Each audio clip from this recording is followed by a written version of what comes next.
All right, I think we can get started. Hi, everyone. Thanks for joining us for the Maya 2020.4 launch stream.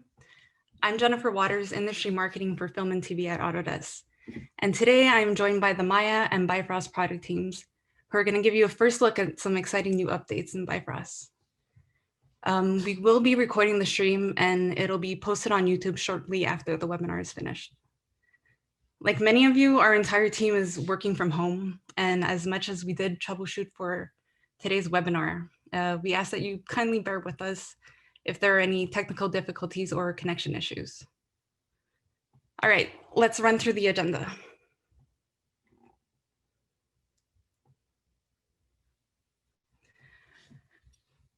First up, our senior product line manager for Maya and M&E collection, TJ Galdo, will give you a quick overview on this Maya release. He'll then hand the floor over to Bifrost product owner, Jonah Friedman, who will go through the new scattering, instancing, and visual programming in this update.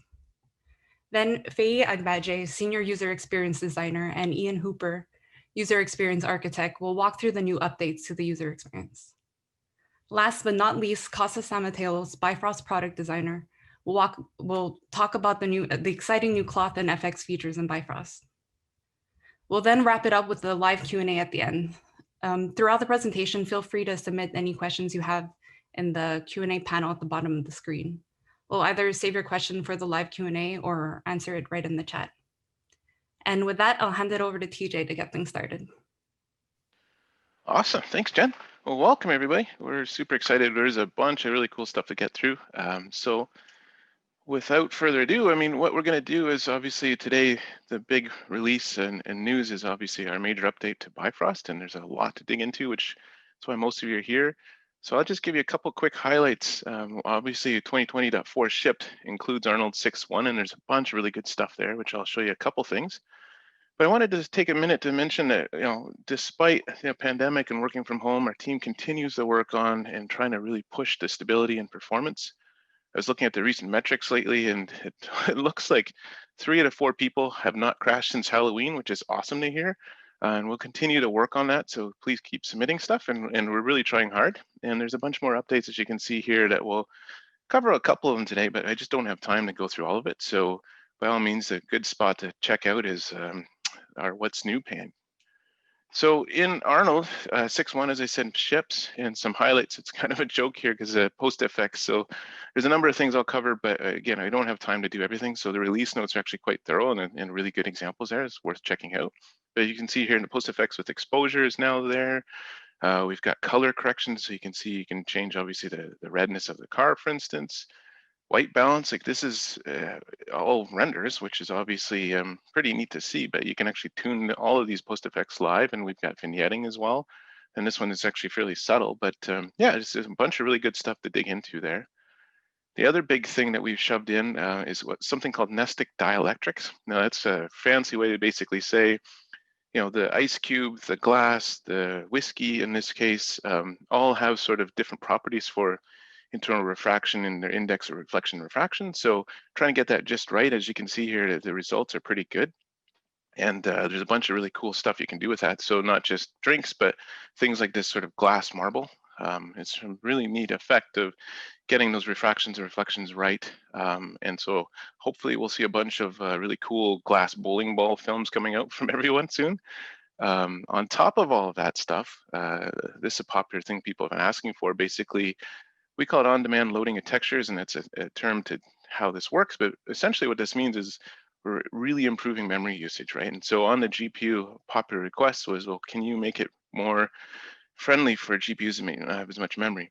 And really what this means is, you can see here in this particular example, it's saving over 10 gigabytes in the peak usage of the RAM on the GPU. So it's loading the textures as it needs rather than all at once. And not only does that help you with the memory, but it also helps you with the time for your first pixel. So you'll get faster renders going as well. So definitely worth checking out. 2020.4 has a bunch of really cool stuff. As I mentioned, a number of cool improvements to our plugins. So here we're talking with Adobe, our friends who make Substance. And there's a bunch of really nice things from the Substance designer that is now sending properly and working into Maya directly. So you can see here this new Manhattan distance mode in Designer comes through and works as you expect. And they made it even nice and simple. So as you're working in Substance and you want to send that source over to Maya, there's a nice little icon. You can hit a go button and it literally just does that. So you can see here it sends to Maya. So in this case, we've picked a nice skeleton graveyard kind of thing going on, and it shows up in the viewport as you would expect. So what's really nice is, you're working with this source and you can actually change the different presets and then, acid, dirty, old, whatever, and it all just works. So again, that's all bundled up and ready for you to try out before the holidays. So give it a shot. Some pretty cool stuff there for sure. And for those of you who haven't grabbed 2020 yet, you're missing out. There's a lot of really great stuff. So we have a bunch of these things, those videos on YouTube that you can check out.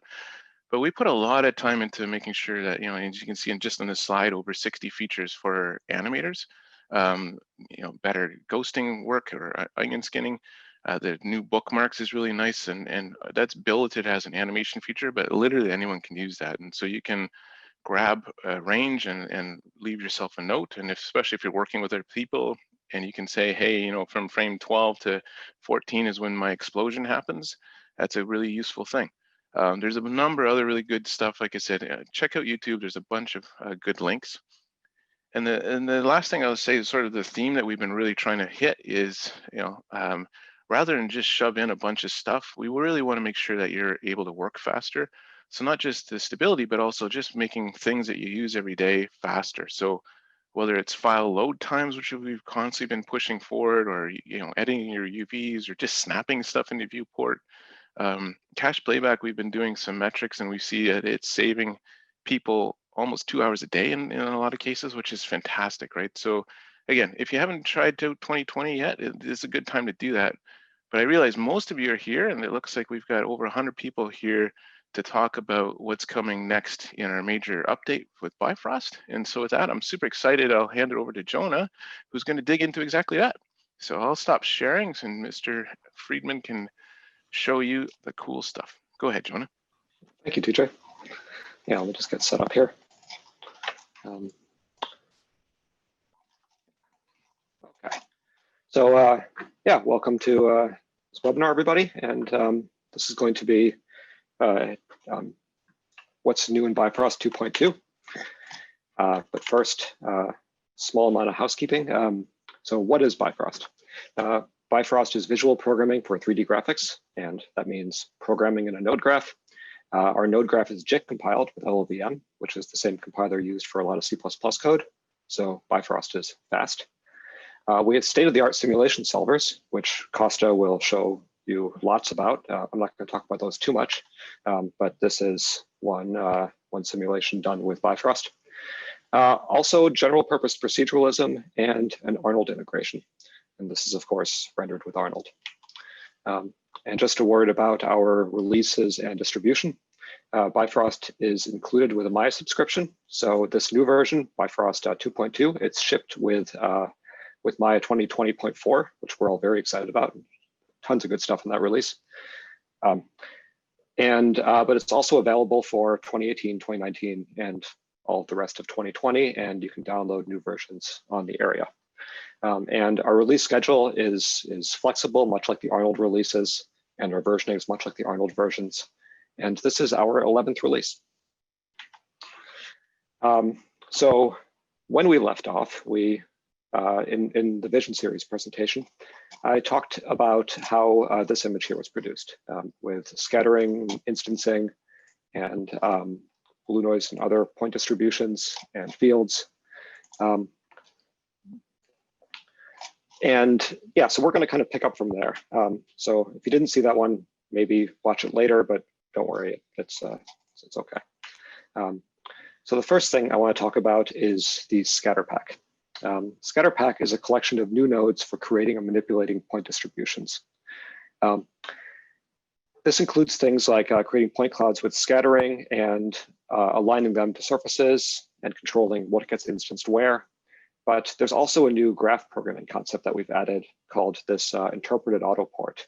But first, just a super quick tour of the scatter pack. So this is the graph from the slide that I just showed, showing aligning a bunch of instances to a curve. And there's two nodes here that are from the scatter pack. There's this node, which is scatter points. and this node here, which is called create instances. And this is a pretty simple graph. These are the first two nodes that I've listed here on the scatter pack. But we also have a bunch of other nodes for manipulating points. There's dealing with point transforms, like randomized point scale, randomized point rotation, point translation. We can manipulate the selection of instance shapes. So we can, there's a bunch of nodes to control what gets instanced where. So you can have a bunch of different variations or a bunch of different assets that get instanced. And then there's some nitty gritty stuff as well, like orienting points to surface, baking instance geometry into a mesh, getting the transforms from your point clouds, and then this thing that I've alluded to but haven't explained yet, which is the interpreted auto port and nodes to go and deal with that. So with that, I'm going to go to Maya here. You guys all see my Maya, right? Just wanted to kind of make sure. I don't see anybody saying that they're not seeing my Maya, so I'm going to assume this is okay. So this is this node graph here, and I've got this Maya curve, which, by the way, you can now just drag and drop a Maya curve into Bifrost, and it comes in just like that. And this curve here, I'm kind of doing like a distance check to this curve, and then using that to orient all these points. And the reason why I'm showing this as kind of the first example is because this is a very simple graph, and these are two nodes that the scatter pack or Bifrost ships with. But this node here is something that I've built with visual programming as kind of a companion. So all of these things are all intended to be extended using visual programming, and that's what I'm doing here. So I built this node pretty quickly. It's got, you plug in a curve here. I can also bring in multiple curves if I wanted to. It's got a distance, so I can make the distance a little bit bigger. And then it's got, you know, a further area of effect. I've got this this F curve here, so I can adjust the fall off. And on the inside of this node, if we go in here, there's a little bit of a mess here. So all of this stuff, ignore it. That's all just diagnostic drawing. I'll show that in a second. This is the stuff that actually does the work of it. And it's kind of just taking the distance to all these points. I can display that using these diagnostics. This is another feature, by the way, called terminals. I can make all these nodes capable of explaining themselves. I'm going to unplug the main outputs here. And this is kind of what it's doing. It's just taking the mesh that I'm scattering on, finding the closest point on the curve here, and then taking this tangent, which let me turn off the this view here. So it's taking the tangents from this curve here, and then kind of sampling them onto this mesh, which is then being used in order to drive my instances.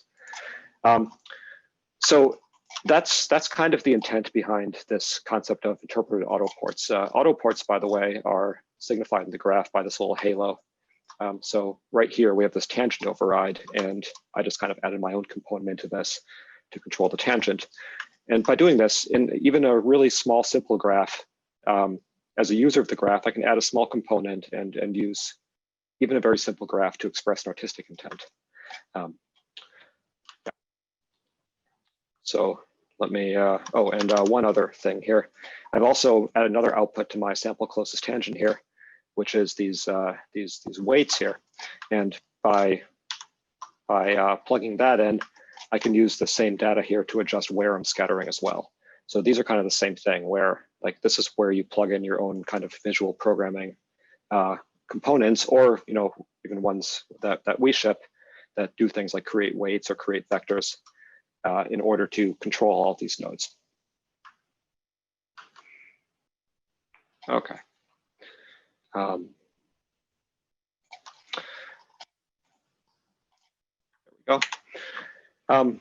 So on the scatter pack nodes, the ones that I just talked about, you'll notice that there's these weights ports everywhere. And these weights ports are what makes all of these nodes really expressive. So in this case, we have a node that is randomizing the selection between flowers and foliage. So it's mostly foliage, but in some places there's flowers. And I'm using weights in order to control where we're randomizing the selection. So let me go and look at that. Got this scene called Trash Cans One Graph. Let me just adjust the exposure here a little bit. There we go. And get an ACES LUT, just looks nicer. Okay. Yeah, so in this graph, it's pretty similar to the other one. We've got a scatter points. We're scattering points. We've got this little display here of some of the values. We're scattering by radius and using the blue noise as our distribution. So we kind of read that from the top level of the graph. What that means is scattering by radius means that if I go and change the size of this grid, I don't get a different amount of points per area because I'm telling it what the radius is to avoid other points with. And then there's create instances where I'm plugging in my greenery and my misnamed red flower shape. So it doesn't know what colors things are. It just knows what I name things. And if I name things wrong, you know, what are you gonna do? And then we have randomized selection by probabilities here. And if I unplug my weights here, which are just kind of putting, which are flagging off the areas around the trash cans, I've got these probabilities. So I can go 0.1 on probability 1 here. So this is saying that there's 1 part greenery, 0.1 parts flowers, and I can go smaller as well. So if I do this, now I'm randomizing the selection with these settings here. And I can plug in this weights here, and now this randomization is only being applied here in this one place. And once again, this right here, this create weights by proximity, is something that I built with visual programming in order to kind of show the flexibility of this stuff. We don't necessarily know how you want to flag things off. There's all the possibilities in the world, and all of these nodes are meant to be extended in this way. And the other thing is, if I go ahead and I increase the size of this plane, we can make this get a little bit slow. And that's because the blue noise distribution takes a little bit of time. And let me turn on my heads up display, show my frame rate here. There it is. So if I move one of these trash cans around, we're getting maybe about 2 frames a second. So it's not terribly great. And I just happen to know that almost all the work that's going on here on this in this graph is happening right here in scatter points. So what I'm going to do is I'm going to take this, copy and paste it, create a new graph, paste it in. Don't need the input there. Connect that. And now I have 2 graphs here, which, by the way, we changed our graph representation. We now have this graph shape, which you can kind of put into the outliner, and it can be parented and hidden and so forth. Previously, we had a representation of the graph that was just the graph, and then we had another node for drawing. Now these are kind of combined together, and this makes a lot of the stuff much nicer. So I'm going to hide my instances, and now I have a graph that's only doing scattering. So I'm going to go back to my instances graph, which is now also doing scattering. We're kind of redundant here. And I'm going to go here, and I'm going to delete my scattering. And then I'm going to bring in the other graph that I have, which is outputting points. I can plug that in. And now I have this kind of like 2-stage process represented here in the outliner, where I have this graph, Bifrost graph 1, I'll call that scattering, and then Bifrost graph instance. I'll change the order of these just so it's clear. This one creates points, and then this one instances onto them. And now this is much, much faster. I'm getting a much better frame rate because the scattering part of this is now cached, and I have this 2-stage operation that I was able to express here in Maya. And the drag and drop graphs into graphs makes it really easy to kind of set this up. If we go and look in the node editor, then we can see what we've actually built here. There we go. So we have our scattering graph here, which is outputting points, and then that's going to the Bifrost graph instant shape here, which is taking the points as an input.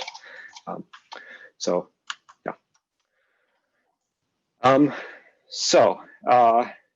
these interpreted autoports.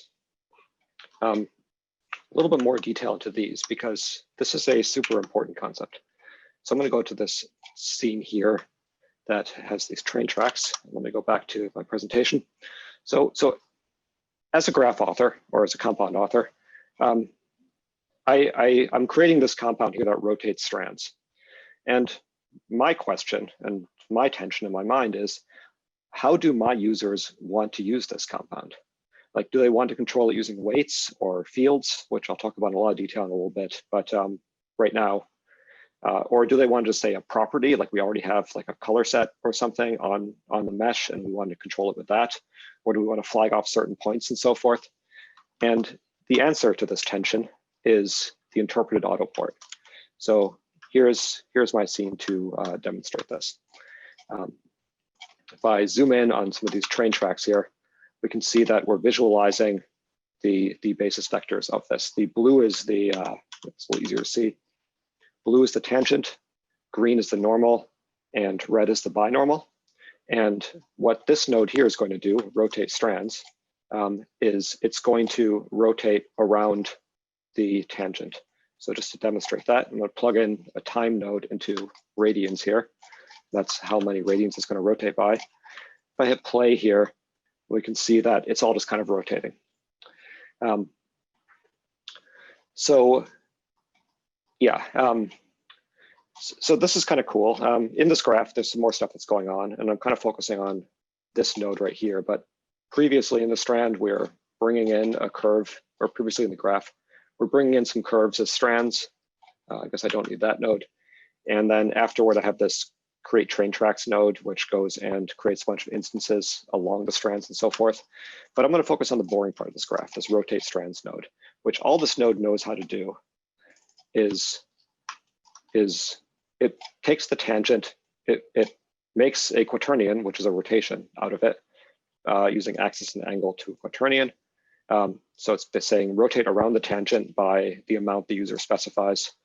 And if we ignore this part of it, which we can build up again just in a second, let me delete this port to kind of rebuild it. So this is the functionality that I've showed so far. It's just saying, take the tangents, rotate around them by the number of radians that the user has specified. If I now go and I say, interpret auto port as scalar, I plug in my geometry, which is my strands, and I plug in my interpreted scalar port here. And I'm going to name this radians weight. And this is going to give me data out. So I'm going to set this up with multiply and multiply my radians by my data. This is now auto looping. So we can see that right in the graph that this is now a loop over this data essentially, and plug this in. Now we have this weights port here, which is the same as the one that we see on all of the different scatter pack nodes. So what that means is I can plug in, first off, some kind of arbitrary data. So in this case, I'm plugging in my length. So this is a node here in the Rebel pack that measures the length along a strand. So it kind of like counts from like 0 to some amount. And this creates the effect of kind of twisting along the strand. I can also do some, very light visual programming right inside the graph here on this data. Like I have this F curve. So let me just pop that open. And this F curve here is, it's kind of tiled, so it's trending upward. So along the length of the curve, it's going to kind of go up and down. So kind of like a sine wavy type thing, but it's going to trend upward. And if I move this point up here, then we can see that it's trending upward more. And the way that this looks in the graph here is kind of interesting. And I can go and I can add like little I can add a bunch of stuff here in order to kind of make it more broken up or something like that. Let me hide my my axes just so we can see the intent here a little bit more. So that's interesting. But let's say that we want to do the thing with point length. We have this property coming from somewhere else, but all of this stuff here is kind of like down inside of a compound. Oh, well, let me delete that. This is all in a compound, and we want to just use the point length along here. So I can add a watch point and say, okay, these strands here have this property point length. And rather than going through all of the boilerplate of getting that out and putting it in there, I can just say like take a string and say point length. So I get exactly the same result as I would if I just plugged in length here, because this node here is going and interpreting this string into data for me. So as the programmer of this node, I still am just dealing with raw data here. And this interprets the user's intent for me. And then the last thing that we can do with this, or another thing that we can do with this, is actually not the last thing, is I can plug in a field into here. So this is a noise field.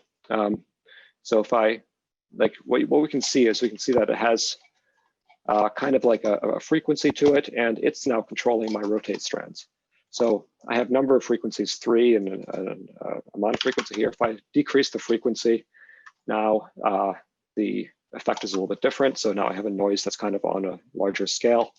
And I can also put my noise through an F curve here to kind of adjust exactly how it looks. So in this case, this is a curve that's saying like mostly outliers. So mostly -1 or 1 and very little here around 0. And we can kind of see that here where it's like mostly flat and suddenly it switches. And I can do the opposite as well, where I can say mostly flat and then a few outliers. So there's like a few little outliers there. Probably easier to see if I increase the frequency here.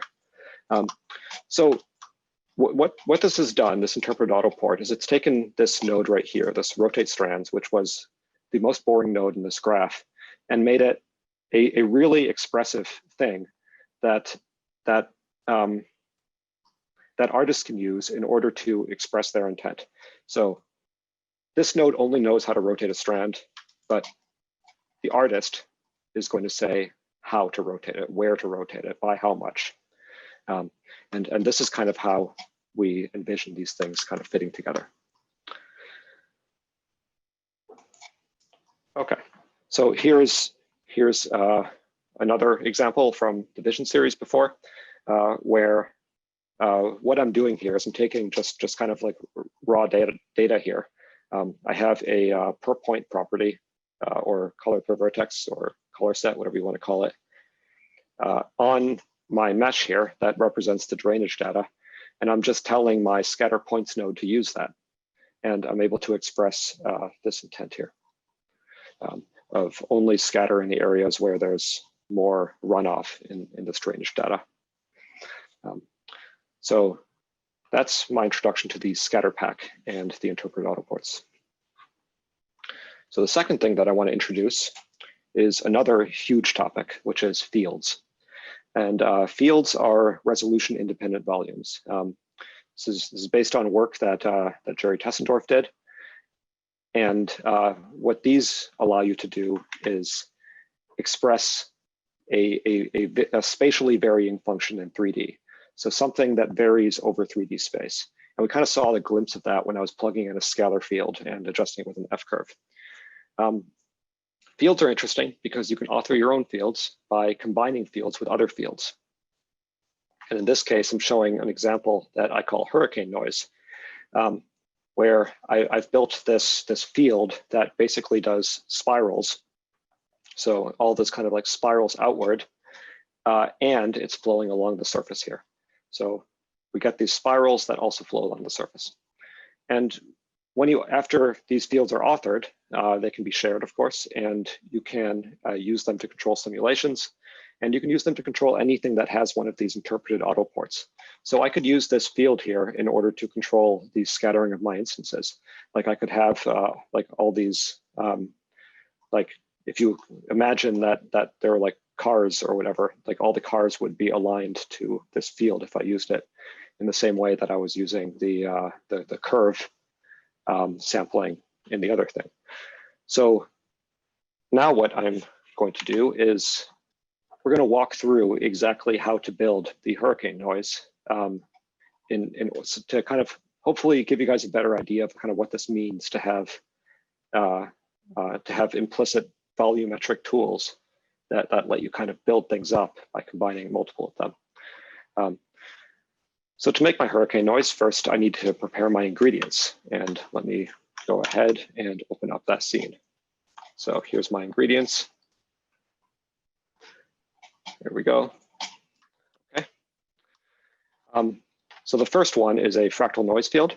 I visualized that here. The lighter areas are, it's kind of a field with a black and white noise where there's lower values and higher values, and they kind of change over space. And then we can take the gradient of that noise. And the gradient is kind of, you can see that in these lines over here. What that is it gives you the direction in which the field's values increases. So if you think of this as being like a hill, like topology, where the higher values are the higher elevations, then what the gradient here gives you is the uphill direction. So as you keep stepping along the gradient, you kind of go up the hill until you end up at the highest point in the hill, at which point there's nowhere to go. And then we need an up vector. So this is going to be just an arbitrary vector. In this case, imagine it pointing kind of directly at the camera here because we're looking straight down. And we're using a constant up direction, which I've not shown. And we have the cross product of the gradient, that's this one, and the up vector. And what that gives you is a field that's 90 degrees to both of those. And that's going to kind of sketch out these topology lines. So I can transform this into this by doing a cross product of this field with another one. So let's take a look at that. So here's the scene. And if I look around the scene and I move my plane around where I'm sampling things, you can see that all these things are kind of changing. The noise is changing, and the gradients there that I'm visualizing are also changing as a result as I'm moving through this noise field. If I move it sideways, we kind of get something a little bit different where the points that we're growing all these lines from are changing, but the values don't seem to be because we're kind of just moving through this 3D space. So this is a function in 3D space. And so let's take a look here what we've done. We have vector field scope. Let's talk about this one first. This guy's job is to visualize fields. So we can see all of these lines here, and these are being created by this. I'm going to turn off my grid so we just see these lines. And these kind of go in the uphill direction here. Now, I have this flattened field node here, which if we go inside, I'm really just multiplying my field by something that will zero out the y component so that it's flat. This is easier to understand that way. But actually, the uphill direction, let me show my grid here again. The uphill direction of this field is not actually in 2D. The value can increase kind of upward and downward as well. So this is the actual gradient of the hill. But for the purposes of this, I'm just going to flatten this for simplicity. Then I have my up vector field, which this is a very kind of simple field. This is just a constant field. And what you get is you just basically get an arrow or a line a flow line that goes upward from every point. So that's the visualization of that field. So if you take the gradient field and you cross it with the up vector field, this is kind of a linear algebra type operation. Just to explain super quickly what this is for people who may not be familiar.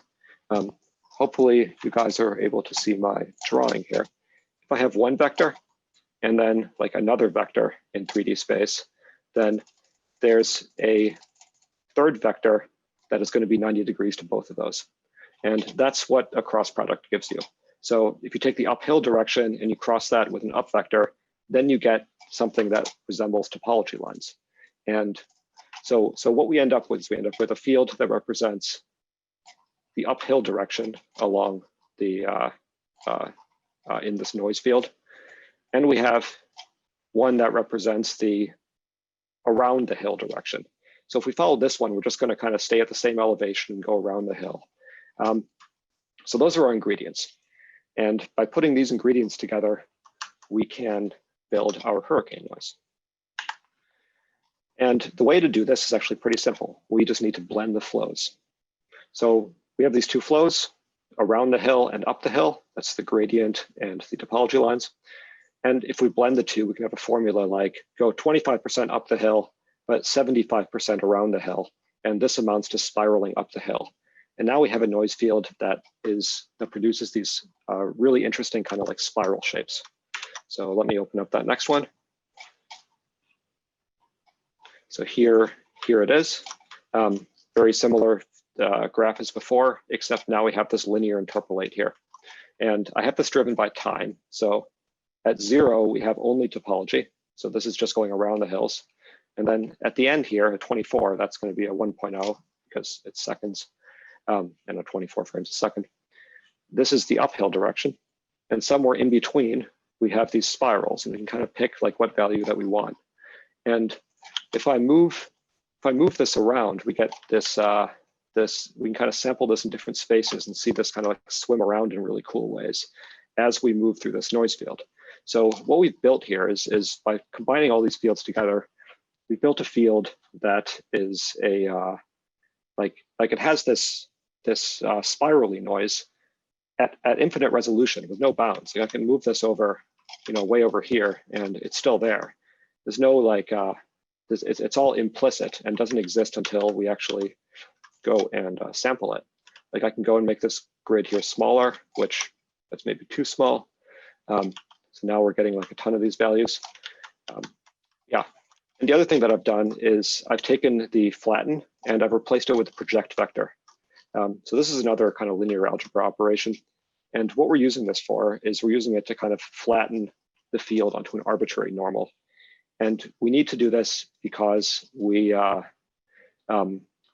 this to be in 3D. We don't just want our vector to be one vector. We want it to kind of like represent a flow around our turtle, if you remember our original intent. And one kind of cool thing is we have this icon on project vector, which is a visualization of what project vector does. So we're taking this vector here, this first white one, and then projecting it onto this other white one. And the result is this blue one right here, which is kind of the same length as this one. And really, that's the parallel vector that's being shown in the blue here. We also get an orthogonal vector, which, if I can draw that really quick, it's not represented in the icon, but here we go. It's this one, right? So this node kind of takes a vector, projects onto another one, and then gives you both of the kind of components.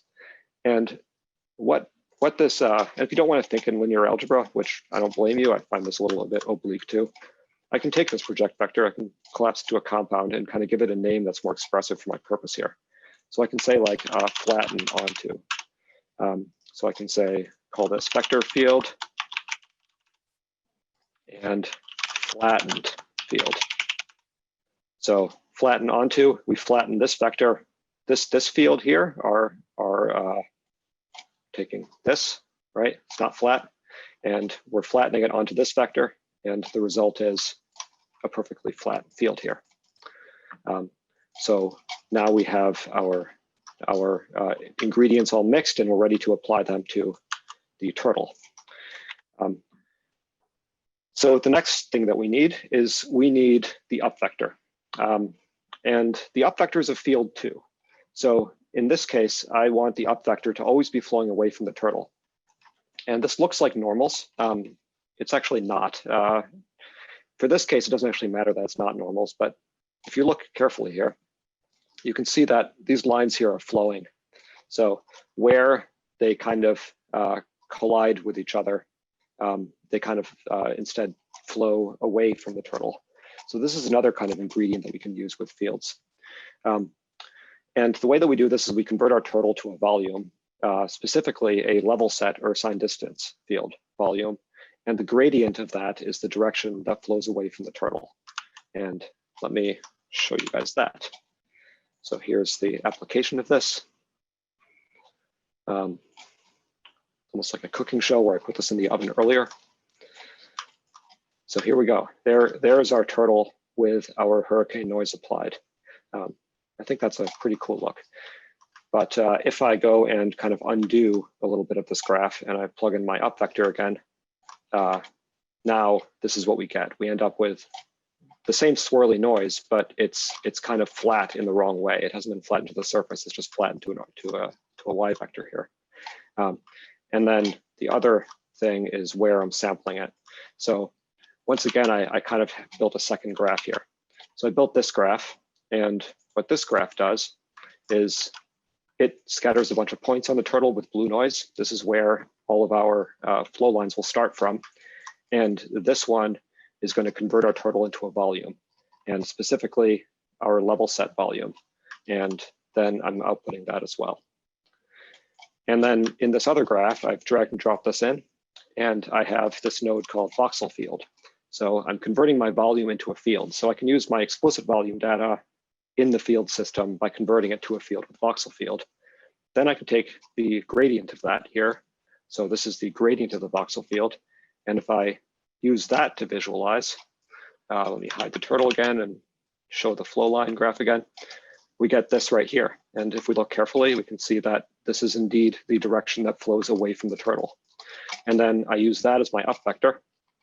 And I have all of this stuff here. Again, all the things that we talked about before. And we have our flow noise around the turtle. And like, I hope that it's clear that there are infinite variations to this. Like if I change my frequency, it'll be pretty obvious what that should do. Like a higher frequency will kind of give you a more smaller hurricanes. If I change the number of frequencies to something lower, then we end up getting like a smoother kind of result. Same thing if I go higher, we end up getting like a more extreme result. I can also increase my resolution here. We're at 15 samples per second if we consider this velocity, because this is a flow. So this is saying how many samples do we have. Increase it to 50, so now we kind of get this sort of thing. I can, let's change this back. I can change my ratios. These are kind of just parameters of the noise. I can even like plug in time here to some of these. Like let's plug in one to frequency ratio. And frequency ratio is I think I might have turned my settings up here. It's a little too high. This is a bit too slow. Sorry, 1 second. Let's go back to 15. I think that's good enough for this purpose. Yeah, so we can see that this is changing in kind of interesting ways, and all along like the crazy parameter space of this. I can also scale this noise in other ways. I could scale it just in one axis. I guess what I'm trying to say here is this is a very rich vein, right? Like this operation here that I demoed has infinite variations to it. And when you shake this tree, cool things fall out of it. Like I didn't really set out to make hurricane noise. I kind of, yeah, I just kind of found it. So anyway, yeah, back to the presentation. Yeah, there's a rendered result. We can render strands. So this is kind of like a cool way to make things that are like nice little sculptures or something else. Yeah, I especially like the way that it kind of like the lines kind of flow in and then kind of form these hurricanes and so forth. Then in the vision series, I showed this guy, the ragged clouds example. It's really kind of the same stuff. I'm authoring a field that has exactly the characteristics that I want, and then I'm deforming a volume with it. And the result was this mist down here. And then here's another result from the same technique, where I call this the T-Rex nebula. So if you look really carefully, the head is over here, the leg is here, the little arms are here. Actually, this is the T-Rex model from the content browser with the ragged clouds applied to it. And I used it to create this nebula instead. And then I made another more diffuse one, which is the other volume here, and put some lights in it. And yeah. So before I end, just a couple words about changes to our instances again. So we have render archive instancing, and that's not new. We can instance Arnold.s files using this. Once we have other renderers on board, this should be a concept that's applicable to a lot of different renderers, not just Arnold. But right now, it's kind of the Arnold.s files. And the nice thing about this is that I can take my my million polygon car, maybe it's 100,000, I don't remember exactly. That's kind of the nice thing about it. I don't need to think about how many polygons is in the car. And I can instance it and then instance the entire car asset, and it supports the entire feature set of Arnold. So that's great. Great for instancing complete assets. I can do time offsets with this. So I can do like an animated character who's cheering or something like that. And then instance a whole bunch of them to create a crowd. But there are a couple limitations, which is that motion blur is baked in and only the exported frames are usable. So if I'm doing like 100 frames of a sequence, I have frame 50 and I have frame 51, but I don't have frame 50 and a half. And on frame 50, the motion blur is baked in. So I can't control it after the fact. I need to go and rebake my .s files in order to get that to work. So we have a new thing. It's called ARNOLD Alembic instances. And what this is ARNOLD has an alembic procedural. So this is the ARNOLD Alembic procedural controlled from the instancing system. And the way you do this is you export an ARNOLD Alembic archive, and you can export your materials using Material X, and then we can bring them back in later with the Material X operator. And this will support subframes, and it will support arbitrary motion blur. If you look carefully, these dogs are all motion blurred and offset from each other. If I want to like slow this animation down by a factor of like 100 and just have them like in super slow motion or something moving between 2 frames of their animation, I can do that because it's just going to sample the Alembic file at the subframes, and that's fine. So this is also usable for things like stadium crowds and retimed walk cycles and so forth. And there's a little bit of a how-to there for how exactly you do that. There's in the ARNOLD menu, there's ARNOLD Scene Export Alembic, and then ARNOLD Utilities Export Selection Material X. Feel free to take a screenshot there. And hopefully we'll be able to post some examples soon about that as well. So that's all for my section. Let me see if there's any questions here just to answer really quick because I'm 3 minutes fast right now. There's one, Jonah, about are the lines dependent on UVs at all, or if you want to expand on that a bit? With the we're talking about this right here. The strands, yeah. No, but they could be. What are in our instancing? Let me bring up the curve one again. So here's the align by curve. If you don't go and control the tangent yourself, and the tangent was that flow along the curve here. Like let me grab a torus here to scatter on instead, and bring that in, and plug that in. There we go. We still have our tangents here, so I'm going to unplug that. So now we're using the standard built-in ones. This is actually building a tangent space out of UVs. So this flow here that we see around this torus is based on UVs. Yeah, so what you could do is you could create tangents like that, change that to a field. It would have to go through a volume, and then you could have like a field that's flowing along the tangents that are created by the UVs. A little bit of a roundabout way of doing it, but like yes, you could do this today if you knew how. I see Phil has Field's question with a hurricane example in the turtle. Can we create peaks in the highest part of the hurricane patterns? I ask because we can then use this as a workflow of the volume to create cool environments. Yes, you can. What you would do is you would end up grabbing another field and kind of putting it into there. So if I go to my final result here on the hurricane noise, what you would do is, there we are. So this is the original field, right, where we kind of had the peaks. Like you could put this through an F curve, and then you could say like move it along the normal that we're generating based on the value of this. I don't have a test for that right now, but I did actually try that out. It was not quite as good as I was hoping though. And the reason is because these flow lines kind of like are all tracing along this path. So I think you might want to do, so it was kind of going like up and down based on the length along the line. So I think what you'd want to do is maybe do like a second process that then moves these along the normal after the fact based on this field. It shouldn't be too hard. You should be able to do that with just a displaced points node, thanks to the interpret auto.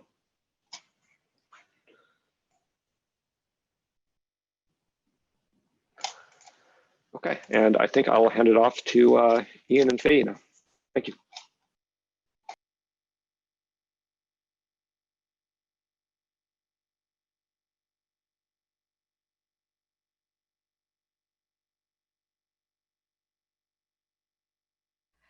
Can everyone see my screen? Hello? It's working out great. Can you hear me? Yep. All right. Let me just move things around. Um, all right. So, hi everyone. Thank you for joining us to celebrate what's new in Bifrost. My name is Faye, and I'm an experienced designer on the Bifrost team.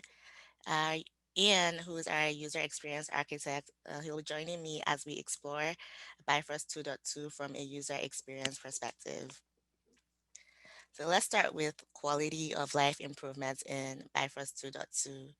Usability is not all about flashy UI.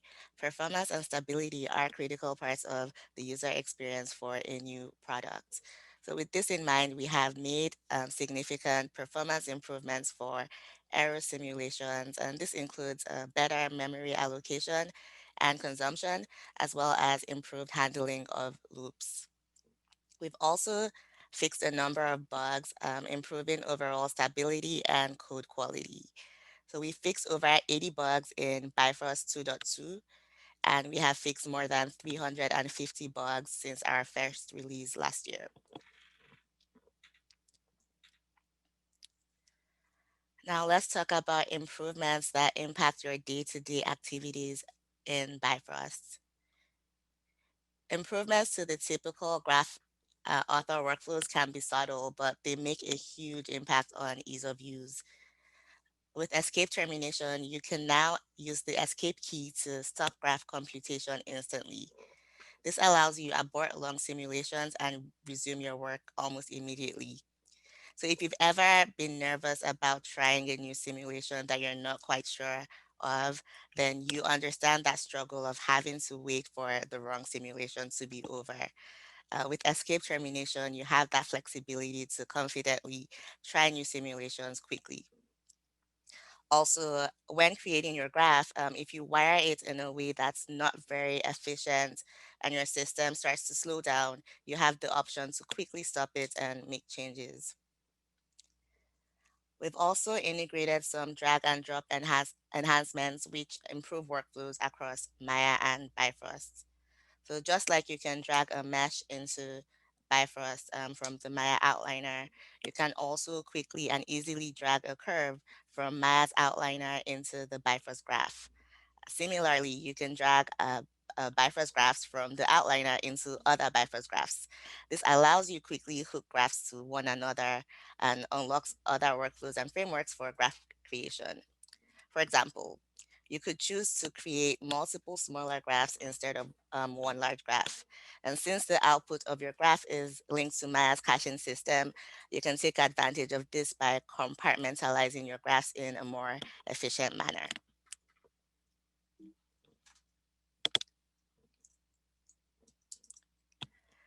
As Jonah demonstrated earlier, there are two new features in Bifrost 2.2 which have a transformative effect on how you work. The first feature is terminals. Terminals are flags on compounds with nested terminals, which allow you to toggle the outputs at any level of the graph. The terminals, we've introduced a new UI concept which doesn't exist anywhere else in the graph. So with terminals, you can easily enable your and disable your outputs without having to break connections. For instance, previously, if you wanted to view and compare outputs of 2 or 3 smaller graphs in the graph editor, you would have had to constantly make and break connections to the outputs. With terminals, you can quickly control that with one click. So you're able to control what's being computed and displayed easily with just one click. Next up is fields. Fields are a new system for creating spatially varying functions without bounds or a resolution. Fields allow you to expand your workflow beyond fixed influences. So you can now create resolution independent custom influences from scratch using simple mathematical networks at the top level of graphs.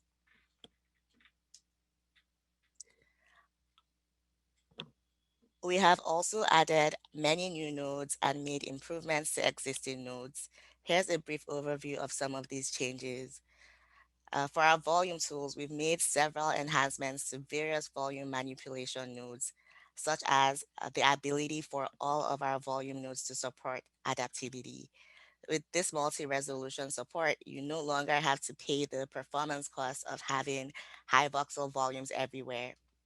You're able to either choose where to apply a high resolution or allow the system automatically decide, thus speeding up your workflow. With NPM, we've also massively improved collisions across all of NPM and modified the NPM solver settings node to include new properties for quicker setup. This means you now have a plug and play solution which allows for easy and quick creation of high quality NPM collisions.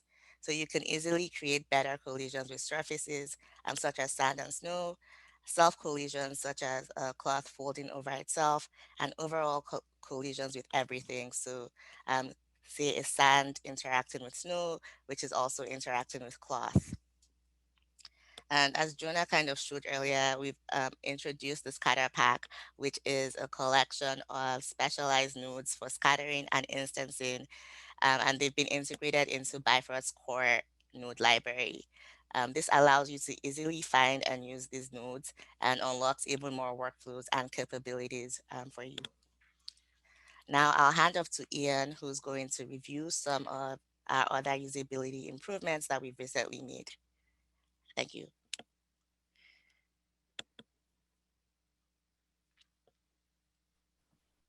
Great, thanks, Faye. I'll just share my screen. And okay, so all of those new nodes have added some great new capabilities to Bifrost 2.2. Of course, we've been doing this all along throughout the past year. Each enhancement might individually seem small, but when you add it all up, it can make a big difference. For example, we recently added auto looping icons and other identifiers on ports and wires to make it easier to understand the data flow.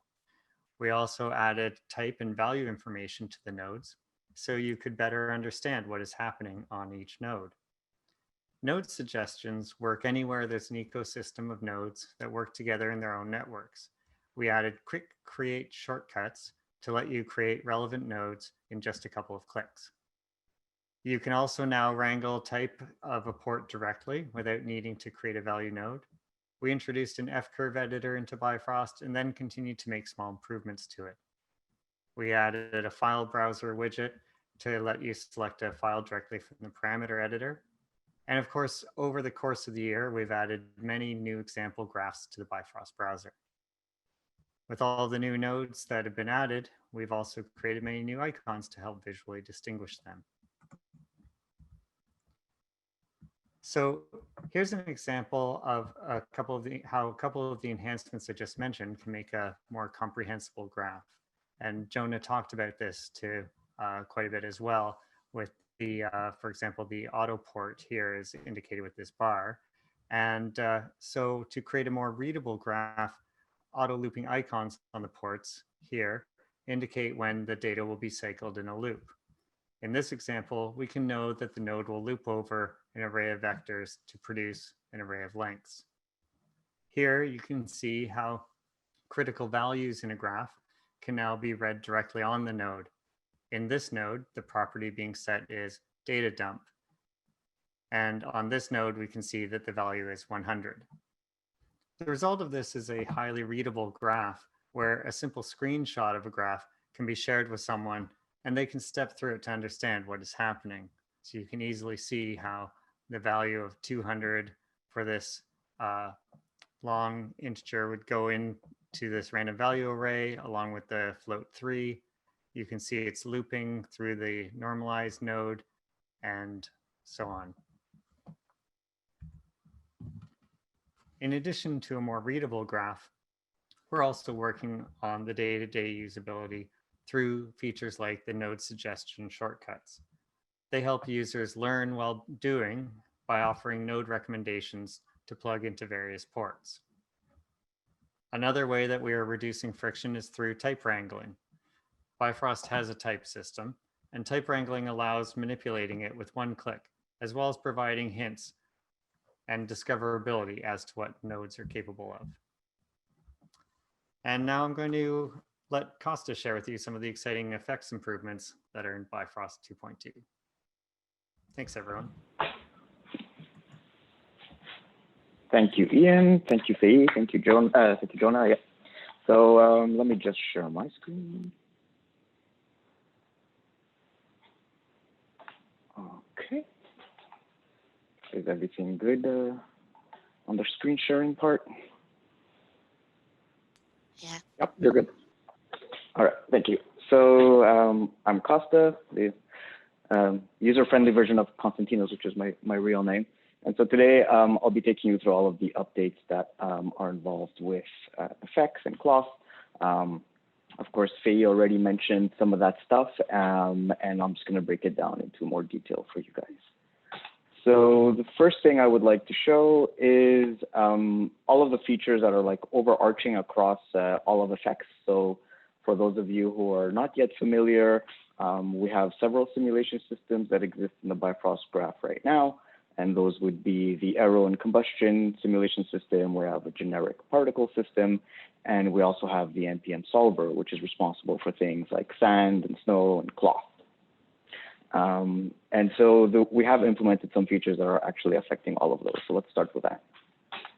So the first thing, which has already been mentioned by Faye, is escape termination. And I just really want to emphasize this point a little bit more, because for anybody who's used the Bifrost graph and has done a very, very heavy combustion simulation, or anybody who's used the older Bifrost liquid knows that it's pretty painful to have to sit there and wait with your hand holding the escape key in order to cancel a simulation. And so super excited to announce that we finally have implemented instant escape termination so that you can abort any simulation as it's computing mid-frame. And if you do wish to resume the simulation after having escaped, we do offer the option to save the last computed frame into your memory. And so that's available there if you want to resume as an option. So that's the first big overarching feature I wanted to discuss. The second one is fields as influences. So we've already spoken a lot about fields, and we've already seen how powerful and versatile they are for Bifrost in general when used as a visual programming tool. And I'm super happy to announce that we've also leveraged fields to reinvent our entire influences system from the ground up for all of the simulations available in Bifrost. So this doesn't mean that everything that existed before is not there anymore. As a matter of fact, all of the pre-existing influence compounds have been rebuilt. So they're still there, they're still the same, they still work the way they used to, but if you dive into them, you'll see that they're built out of fields, and they're fully editable and customizable right there at the top level of the graph. So you never have to dive into the arrow solver or to any solver to build new influences. And obviously, for anybody who's still new to the concept of fields, you could take all of the influences that we ship with, and you can, study them, you can explode them, you can see all of the fields that build them up, and then you'll have that as a learning opportunity to be able to start building your own. And because everything is built out of fields now, and Jonah already showed how all the fields have scopes associated to them, and you can kind of see what's going on as a diagnostic tool in the viewport. So all of that is now available for influences as well. Before, we didn't have a way to visualize the influences that were affecting your simulation. And now, because they're built out of fields, we have that possibility as well. And so I'm just going to show you guys a couple very simple examples. So here I just have a generic particle system, and I'm going to just add a turbulence influence to that and just play with that a little bit, tweak it, and plug it in. And if we play that back properly, you can see that it still does everything it used to do. And also, instead of connecting my particles to an output port, I'm also playing around with the terminals. In this case, I'm just feeding the output directly to the viewport. So the P stands for proxy. And so now if I dive into my turbulence influence, I could actually see all of the fields and all of the mathematical operations that were used to construct this turbulence influences. Whereas before, with the old influences, if you were to look inside the compound, it was just a bunch of abstract set property nodes that were used to send instructions down to the solver. So it's really cool that now you actually have a concrete network of visual programming that's showing you how this influence has been constructed. And obviously, you can explode that, and you can have everything at the top level of the graph, and you can start to either study it to learn how it works, or start customizing it and altering it in any way. And so let's have a really quick look at how you would go about creating an influence for simulation out of a field. So let's say I wanted to have something that's kind of like a wind influence. So I would start with a vector field, and I would give it a direction along the x-axis. And so now I want to use that, let's say, as a wind. The thing is, you can't actually plug the output of a field directly in the influence port of the simulation. In this case, simulate particles, but it can be simulate arrow or NPM or whatever. You actually need to tell the solver like how it is going to interpret this field. So I have a vector field. I want it to be used as a wind. And so in this case, I want to actually use this vector field as a force for my simulation. And so rather than feed that directly in there, I'm going to have to take this other new node that's called a set influence force. And this accepts any kind of field as an input for the force. And then now this is ready, packaged up as an influence for simulation. And if I look at this, I have a very, very slight, very weak wind in the x direction. So obviously I want to make that more powerful. And as Jonah has already showed, you can apply any kind of mathematical operations to fields. So in this case, I'm going to take a scalar field and I'm going to just use that as like a type of magnitude for my wind. And I'm going to multiply that and feed that result into my set influence force. And now I have a much more powerful wind. Another really cool thing you can do is query and directly set the value of solver properties. So obviously, when we're simulating, we have a whole bunch of properties that are being solved for, like the point velocity and the direction and all that stuff. And sometimes you want to look at that and you want to like hijack it, do something to it, and then send it back to the simulation. And so this is why we created this node called a property proxy field. It actually allows you to query the value of any property that's happening in your simulation, and you can do things to it and set it back. So let's just see how that works. So in this case, I want to take, let's say I want to take the point velocity and do something to it. So I just specify that the property I'm looking for is point velocity. I set this node to be a vector because obviously velocity is a vector. And then let's say I just want to like slow it down. I want to do like some kind of very primitive, drag or dampening kind of thing. So again, I'll just take, I'm looking at my velocities here and I'm multiplying them by scalar field. In this case, I'm going to multiply them by 0.9. So that means that every step, the velocity of the point is going to be multiplied by 0.9. And now we already saw how the first vector field was being used as a force for the simulation. And so I used a set force node. But now I want to take the velocities, do something to them, and then set those back. And so now I have to, instead of using the set influence force node, I have to use an influence set property node. And again, I'll just specify which property I'm setting. In this case, it's the point velocity. And now I could feed that directly into the solver. And if we play that back now, we'll see that we still have our wind acting, but it's kind of like much more dampened and slowed down. So all of this just to say that in order to use the fields as influence for simulation, you have a whole bunch of other nodes that are used to kind of tell the simulation how it's going to interpret that field. Is it a force? Is it setting a property value? There's other ones if you want to use fields as masks. So for example, if I have a wind and I want to use a noise field as a mask on that wind, I have a set mask influence node, and so on and so forth. So you have all the tools available to you to use fields in any way you want to affect your simulation. And obviously, this is just the tip of the iceberg. There are endless possibilities, as Jonah has already mentioned, and all kinds of field networks that can be built to create some custom influences. So let's have a look at some of that, some of the fields that we've made internally. And so in this case, I have an align with velocity type influence, and I'm driving the color using the orientation of the instance particles in this case. We have a pulse type of influence, and it's applied to cloth, which is pretty weird, but kind of cool at the same time. We have spin influence affecting arrow. And then the last one here is just kind of like a boiling sand or popcorn sand type influence that's applied to NPM. So with that, we end the overview of the general simulation updates, and we can now dive into the feature work that's specific to the individual simulation systems. And we're going to start with NPM cloth. And my slogan for this section is when cloths collide, because as Faye quickly mentioned, we've actually spent a lot of time an effort working on improving the quality of the collisions for NPM in general, and even more especially for cloth. And so if we just do a quick little recap of what we did in version 2.1 of Bifrost, we put some significant effort in improving the calculation for colliding with surfaces and much more accuracy at lower resolutions and more robustness overall. So this was for all the systems, be it the granular particles or snow, or be it for cloth. We had seen that we weren't getting what we wanted as far as the accuracy with non-simulation collision surfaces, like like the ground or some other projectile or whatever, right?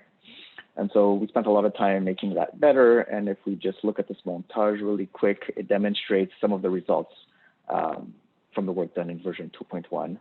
So this improves the collisions of cloth and shells with non-simulation surfaces, such as the animated body of a character, other fast-moving objects, other passive collision surfaces like the ground, or any irregular type of collision surface. And again, the issues resolved were really related to how difficult it was to get accurate collisions without requiring a very, very small solver detail size. And so all the various scenarios that were leading to penetrations were also worked on. And so in this example with the mushy sand here, we can see that the resolution of the grains of the NPM granular solve is actually pretty coarse, to the point that my inner collision surface, which is moving quickly, is much smaller than them. But we're still getting a very accurate collision at lower resolution. So that was our focus leading up to version 2.2. And then once we started working on version 2.2, we turned our attention specifically to self-collision. So this is how the simulated bodies are going to interact with each other, specifically cloth on cloth. But the benefits that were introduced also help with multi-solves when it comes to like cloth on sand and all that stuff. And so what we did is we introduced a new self-collision method, which detects and solves small discontinuities at coarser resolution. So what does that mean? So let's say you have a garment which either has, like let's say it's a button-up shirt or a jacket which is open, and the two sides are really close together.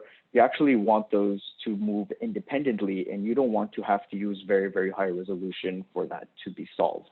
And if we quickly mention nucleus cloth, it never had this problem. So this is something that we were seeing in NPM that we wanted to fix.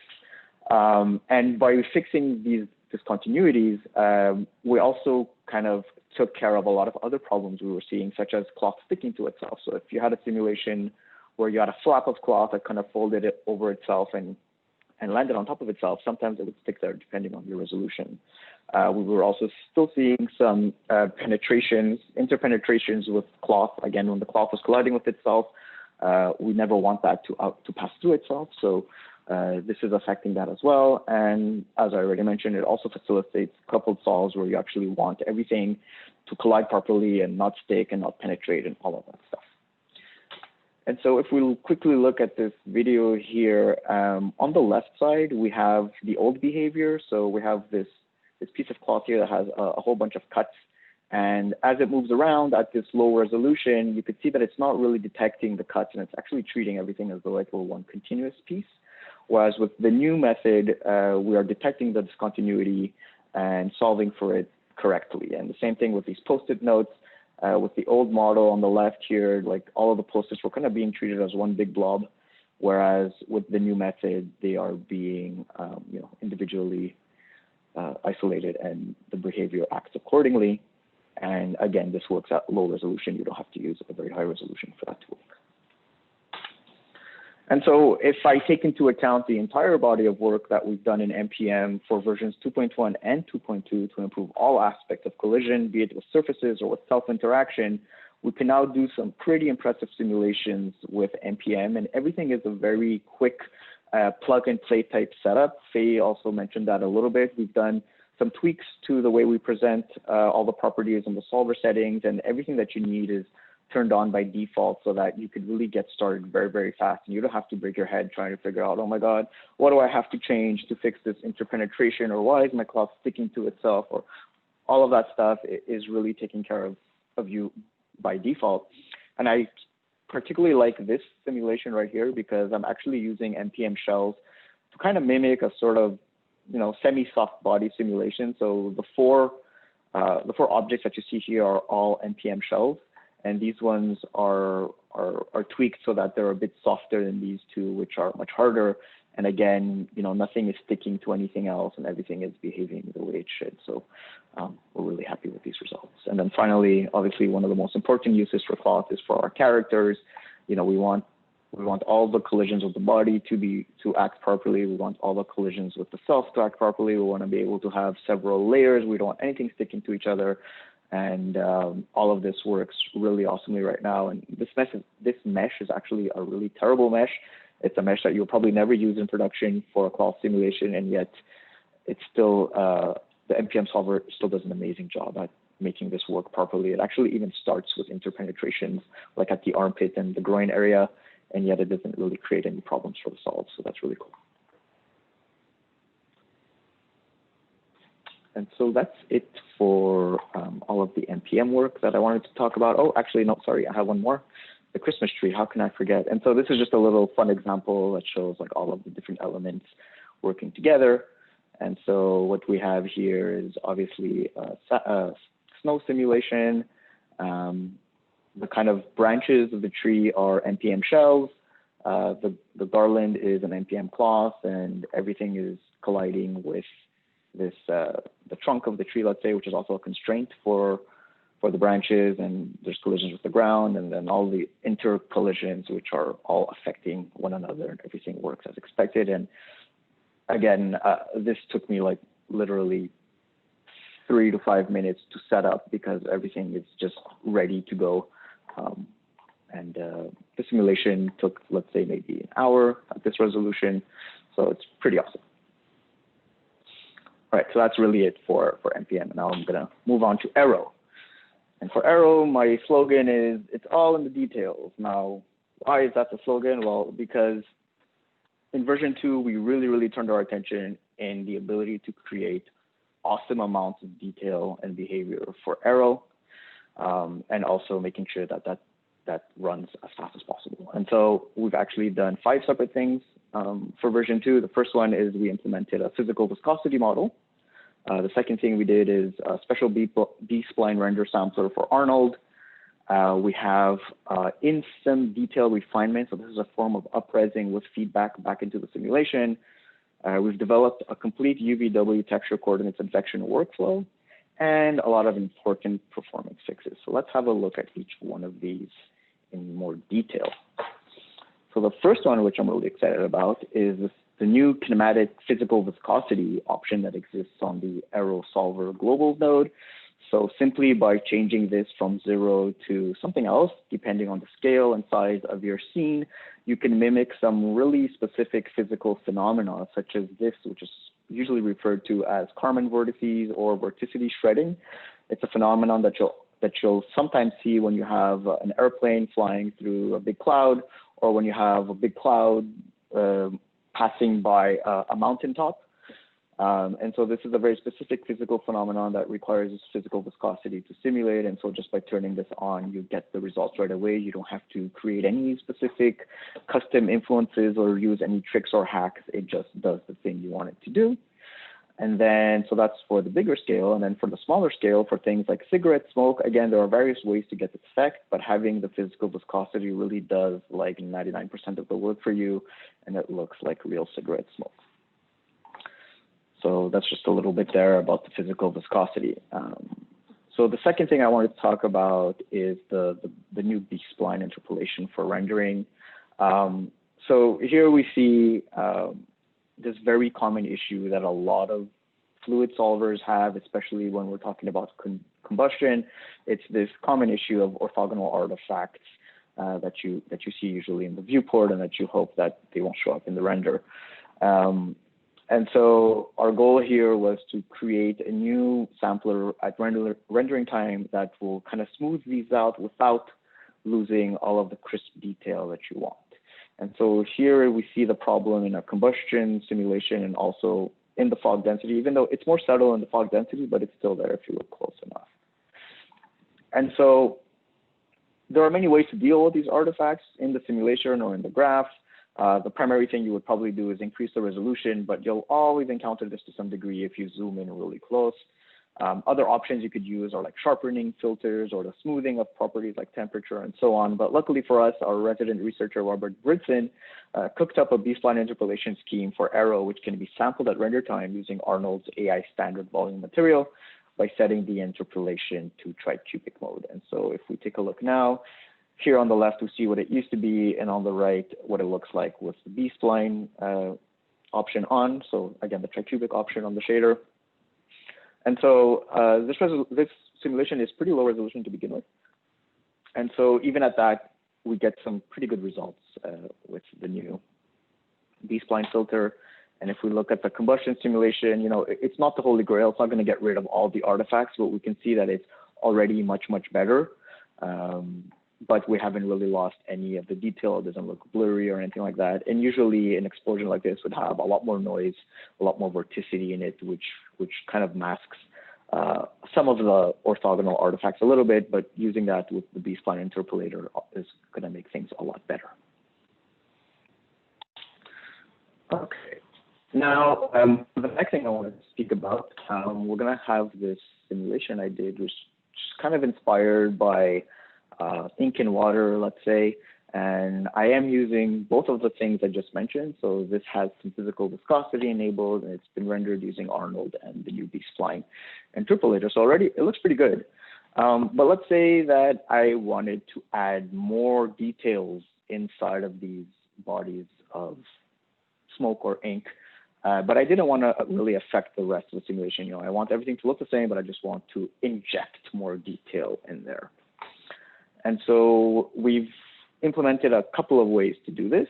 And the first one is by doing a form of up-resing inside the simulation. So Ian already mentioned how we have some new right-click menus that allow you to quickly find new compounds and add them wherever they're relevant. And so my Aero Solver settings node is there for any Aero simulation that I'm doing, and it's going to give you all of the basic fundamental settings you need, which are common to any type of simulation.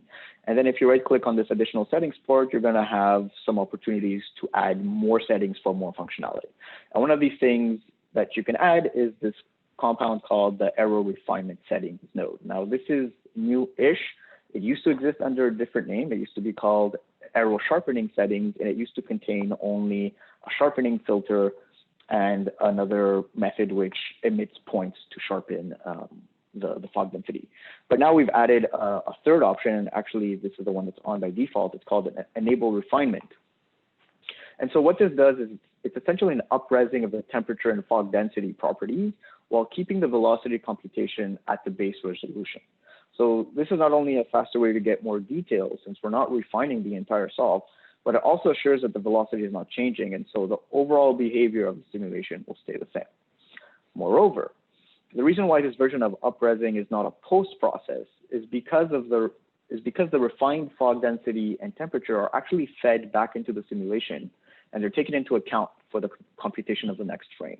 And so this makes for a more dynamic and realistic way of producing more detail. So all you have to do is add this node. It's on by default, and then you can choose by how many levels you want to refine. So I'm just going to leave it at its default and see what that gives me. So if I play my simulation back now, I can see that it's actually much more crisp.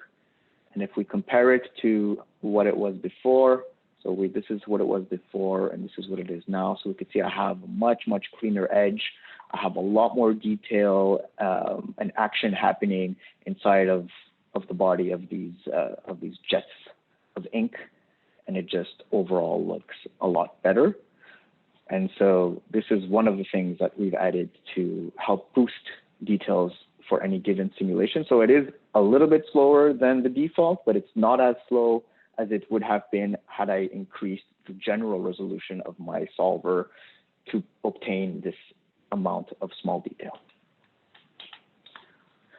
And so another method for adding more detail is through the use of texture coordinates. And now similarly to how I added this Aero Refinement Settings node to my Aero Solver settings, I could also add a Aero UVW settings node.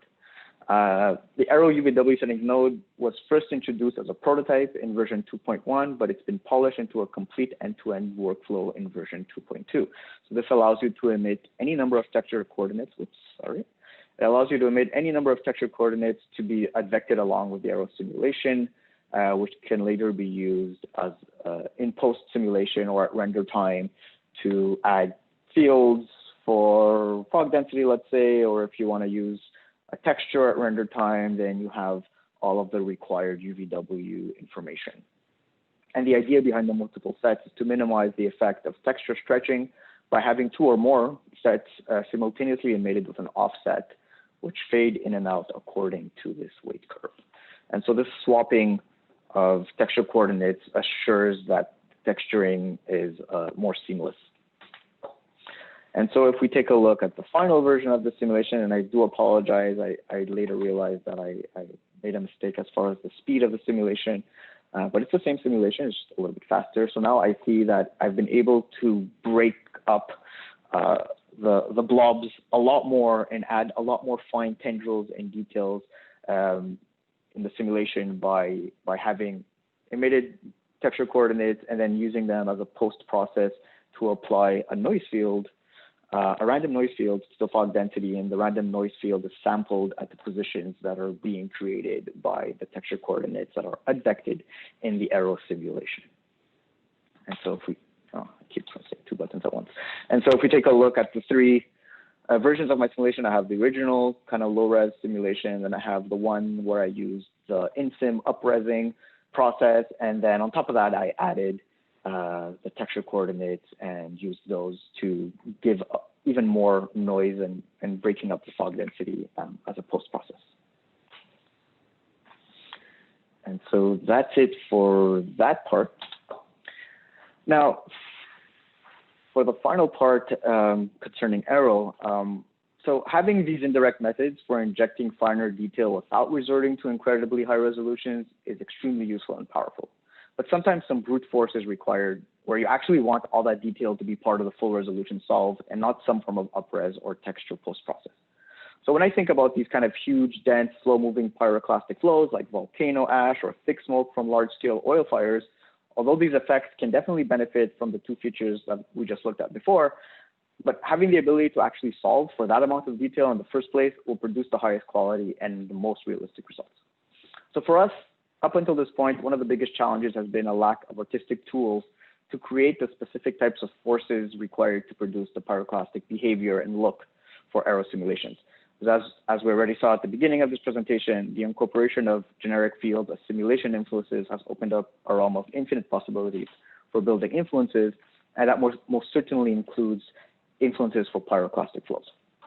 The second biggest challenge has been the performance hurdles involved with producing very, very large, highly detailed simulations, which in the case of this image consists of 410 million voxels for this frame only. And so thankfully, we've invested in some extensive performance improvements in Aero, which now make this a little less painful. So things like multiple improvements for parallel scaling, several checks and fixes aimed at avoiding the copying of data where it shouldn't be, better handling of memory allocation and the amount of memory consumed, along with other optimizations such as flattening of loops. And so this image that you're seeing here is one of the influences that I made, and I called it the Aero Einstein influence, and I hope the reasons for that are obvious. But let's take a look at another version of this, which was created by Michael Nielsen, one of our developers in Aero. So this is a version of a pyroclastic influence for Aero that he created. We're looking at it a little bit more slowly. And so all of these can be applied to combustion simulations as well to give some very, very highly detailed and breathtaking results. And so with that, I wrap up the Aero portion of the presentation. And so we've talked about the updates that are available for all of our simulation systems, but now let's also look at what's up with generic volumes. And the slogan for this is that we're adapting, and we really are. So we're very happy to announce that we really have achieved a state-of-the-art adaptive volume toolset. This is because we've implemented the ability for all of our volumes to convert when you convert into a volume, we have the ability to make those volumes adaptive on the fly. So this is whether you're converting a mesh or points, everything is fully adaptive with several options. We also have a new merge volumes compound, which is also adaptive. We have a new convert to fields volume. And again, all of this adaptive generic volume manipulation is only available in Bifrost. So we're very happy about that. We often get asked like why we're not using VDB. We could obviously consume VDB, we could write out to VDB, but the reason why we have our own type of volumes is because we wanted to leverage our adaptive tile tree structure, which is currently not yet supported by VDB. And so let's have a look at some examples here. So here I have a mesh, which I want to convert into a volume. And so the convert to volume node still exists the way it used to from the beginning. However, it's been beefed up with a whole bunch of adaptivity functionality. And quickly want to mention why is all of this functionality on this node? That's because we actually don't want to have a process where you produce a high resolution volume and then you start to coarsen it. The thinking behind this is that the user should never pay for the high resolution everywhere if that's not what they want. And so we've added the functionality, sorry, I just knocked over my bottle. We added that functionality directly into the convert to volume so that the adaptive volume is created on the fly and you never ever have to pay for the performance costs of having a narrow band level set everywhere that's homogeneous. And so here I'm just converting this mesh into a volume. And by default, this is going to create, at the resolution that I've set it, it's going to create around 53 million voxels. It's going to take around 9,000 milliseconds to compute. And if we use the volume scope to take a look at the tile tree, we can see that the narrow band has been voxelized homogeneously. And so all of the orange voxels are the same size. And then you have the resolution falling off as you get further away from the level set, and it's falling off over powers of 5 out into infinity. And so now, let's say I wanted to do this with adaptivity. I have several options as to how to approach that. And the first option, so these three things that you see here are new on the convert to volume node, and they allow you to control various aspects of adaptivity.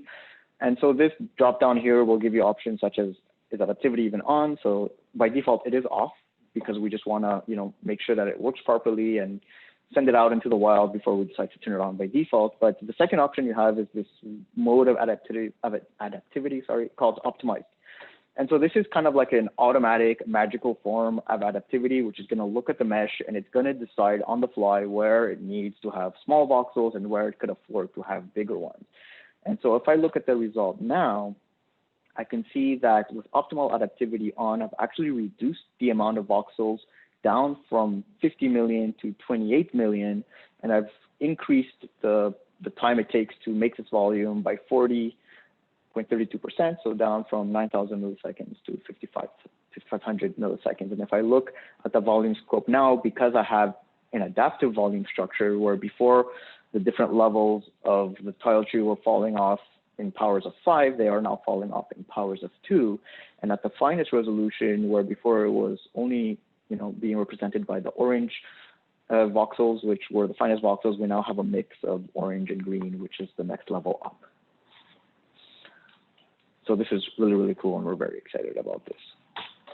And if I actually just look at the level set itself, you can't really notice any difference. So on the left is the default one that had 50-some million voxels, and on the right is the adaptive one, which has the 28 million voxels and computes way faster because it's allowing itself to coarsen in certain areas that it sees fit. And so you don't actually have to do anything, you just have to turn it on and it magically works and it looks exactly the same as before.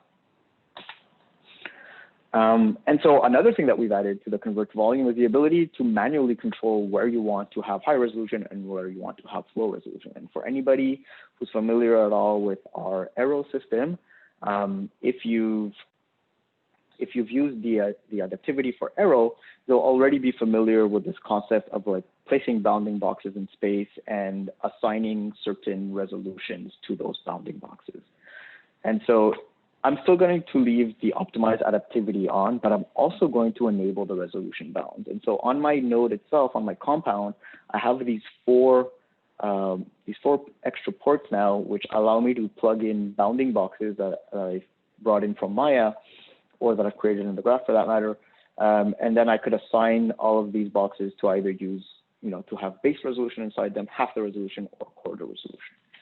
And so the way I'm doing this is that, let's say I only want like super mega high resolution in the area of the eyes and the nose, and then, the forehead and the mouth can get one level of resolution lower, and then, the top of the head and the neck and chin can get yet another level of resolution lower, and then everything outside of that can be at the lowest resolution. And so we can already see from the level set itself that down here it's actually pretty chunky, and then it actually gets more and more detailed as we zoom in on the eyes. And if we again look at that through the scope, we can see again, like in the area of the eyes, we have these orange boxes which represent the finest resolution level in the voxel tree, and then it falls off to less and less. And so combining both the optimal adaptivity and the resolution boxes takes down our number of total voxels to only 7 million. And the time it took to voxelize that was only 1800 milliseconds. That's almost an 80% speed up versus having the entire thing voxelized at the finest resolution. And so now let's have a look at another example. So earlier when I was showing you the fields, I briefly showed this video of my popcorn sand. And so if we take just one frame of this point cache, so this is an NPM cache with my points kind of like, some of them are resting and some of them are flying in the air. And now let's say I wanted to turn these into a volume and then turn them into a mesh. I could use the optimal resolution, or I could use the resolution bounds, or I could use both as we just saw. But I also have a third option, and this is that I can query any property that exists on these points and use that to drive the resolution. So for this scenario, let's imagine that we want to create a volume which only has high resolution wherever you have points that are moving fast. So this would be mostly the points that are flying up in the air. And then the points that are at rest, like you don't care for them, you actually want to have a little bit of a lower resolution there. So what I'll do now is I'll switch my adaptivity out from optimal to a second mode called vary from property. And then I'll tell it, okay, we'll use the point velocity to decide where we have high resolution, so that we have higher resolution if point velocity is high, and we have lower resolution if point velocity is low. And if we look at the level set now, we could see that down here where the points are kind of static, we have chunkier resolution, and then it gets more and more refined as we look at the faster moving particles. And again, if we look at the volume scope for this, we have these very coarse particles here. The ones that are in green are representing the kind of medium moving points, and the ones that are in red are the faster moving points, and they're the ones that are getting voxelized with the smallest detail size. And what's super awesome about that is that I can then convert this into a mesh, and because the mesh is set to automatically mimic any type of adaptivity that already exists on the volume, so this volume is already adaptive, and the mesh is set to mimic that right away, so you're going to get a mesh which has more triangles where the liquid, in this case, the sand, is moving fast, and less triangles where it's moving slow. And so that's the major update that we've done for convert to volume and all of the adaptivity options involved there. Doesn't end there, however, so we've already seen a whole lot about fields. So we also have a new node that's called field to volume, which allows you to pipe in a field and create a volume out of it. Now, this node itself is not yet adaptive, but it's definitely something we're exploring.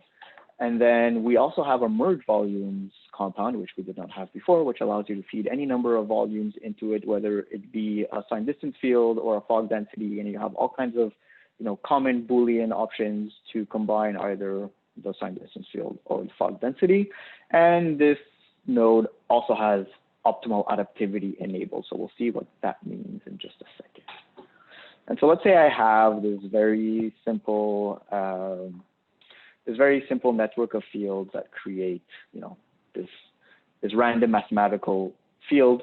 So I could do all that, and I could pipe in the result directly to a field to volume. And as we've already mentioned, fields are infinite. So you'll want to kind of give the field to volume node some kind of bounds to define where you actually want to voxelize. So in this case, I just used a cube as my bounds, and I fed in this network of fields, and it created this kind of Borg cube looking type of field.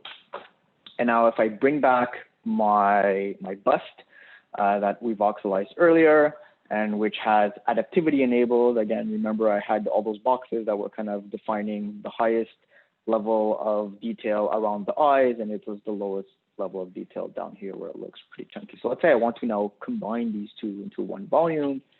So I could essentially take my convert to volume from earlier, which has all the adaptive bounds and all that stuff, and I could pipe that into a merge volumes, and then I could take my sequence of fields that have been converted to a volume and then pipe that into the merge volumes as well.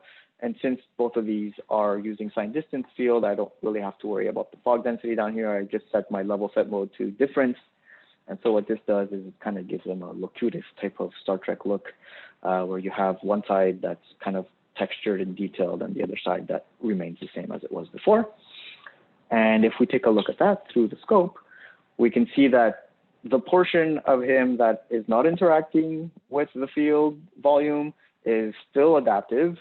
And so we still have, the high resolution where the eyes are and it falls off, but the field volume itself, as I already mentioned, that compound is not yet adaptive. So that part of the tile tree is going to be uniform resolution, but the two still work together as one volume where one side of it is adaptive and the other side is not. However, what's really awesome is that the merge volume compound itself allows you to apply adaptivity, optimal adaptivity, to any of the resulting volumes that you get by feeding individual volumes into it. So in this case, just by clicking one checkbox, I click on optimal adaptivity. So it's then gonna look at this and analyze it and decide where it's going to apply high resolution and where it isn't. And what I especially love is if we look at the top of his head right here, we know that this side of the head, which is intersecting with the noisy field, has a lot more detail. And so you can see that I have these finer voxels here in orange, but the other side of the head did not intersect with the field noise. And so this doesn't need high resolution. And so just by turning on the optimal resolution, it's able to figure all that out for you. And it makes for much more efficient volumes. Even if the incoming volumes for the merge volume were not adaptive, it still gives you the opportunity to pump out the result as an adaptive volume, again, saving you on voxel numbers and performance. And if we just look at a very simple yet effective example of this, if you voxelize a cube into a very fine detailed narrowband level set, you can get 7.8 million voxels if you combine two cubes that are intersecting, or in this case, they're being added together. And if we just turn on the adaptive checkbox on the merge volumes, it's going to take that down to 1.5 million because it knows that you only need smaller fine detail, where the faces are intersecting and you have these right angles, whereas the planar faces don't actually require any high detail at all. And so it's able to figure that out for you. And even if these were animated, it's going to adapt on the fly. And with that, I've reached the end of my presentation. So thank you guys very much for being here. And I hope you have a lot of fun exploring all of this new stuff.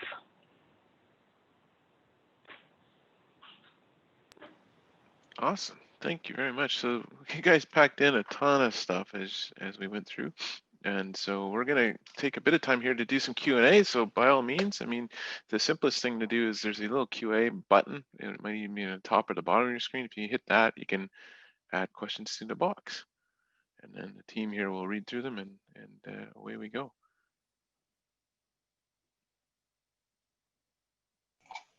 There was one question in the regular chat I'd just like to answer really quick, which was about whether Bifrost will be the future of rigging. So that is something that we're very interested in. And Jason Lab, who is actually here right now, and Enrique Caballero did an amazing presentation the other week. So I'm just going to plug that, and that's in the chat.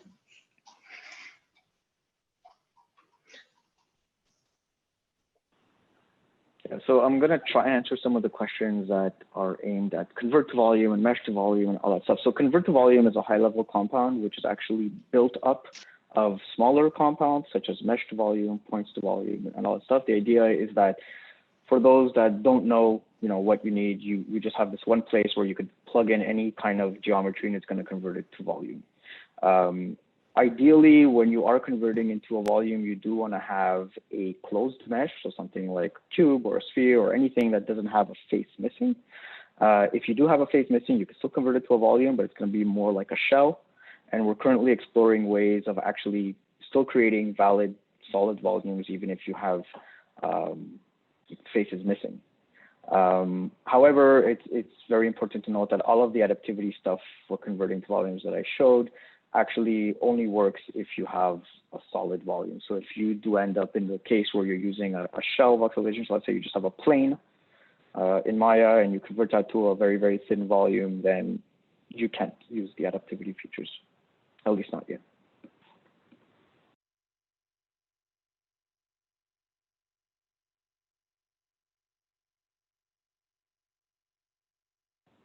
And right, again, I'm seeing a lot of questions related to this. So yeah, if you have just a mesh, let's say you have a sphere, you want to convert it to a volume, you can use mesh to volume if you want, but you could also use convert to volume. Again, convert to volume is just like a high level compound aimed at, you know, anyone who's not technical.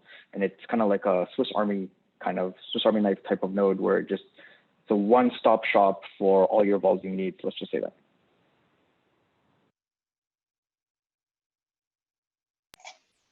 There's a question about any update to procedural modeling in Bifrost. The answer is sort of.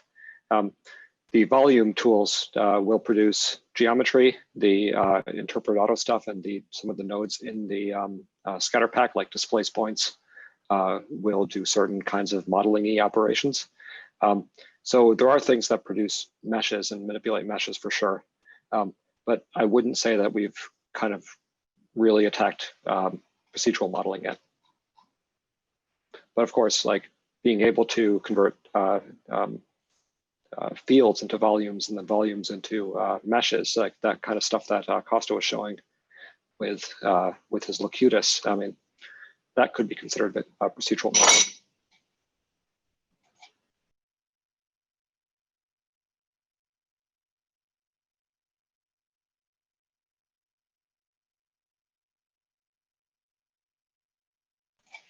There's a question, any future plans to add example and starter files to the Bifrost library?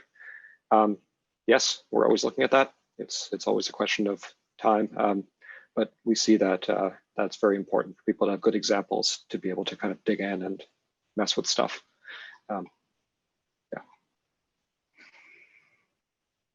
Yeah.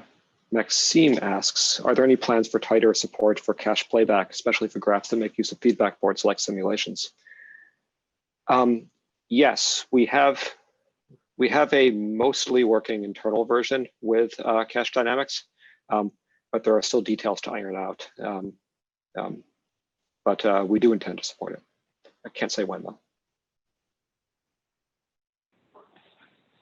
So somebody also asked if there have been any updates to the basic combustion. So yes and no. So nothing about the actual combustion system specifically has changed, but obviously all the stuff I mentioned about performance and the way we can now manipulate the simulations with field influences affects combustion as it affects everything else. And I see that Kamal Mystery is here and he says hi, so I'm saying hi back. Nice to see you.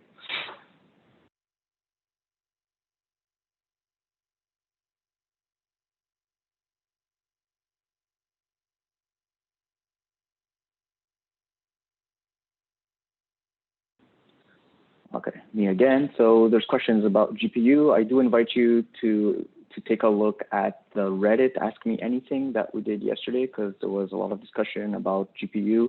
And so the short answer is that we're definitely looking at this very hard and we're exploring, and it's to be determined what will come out of that.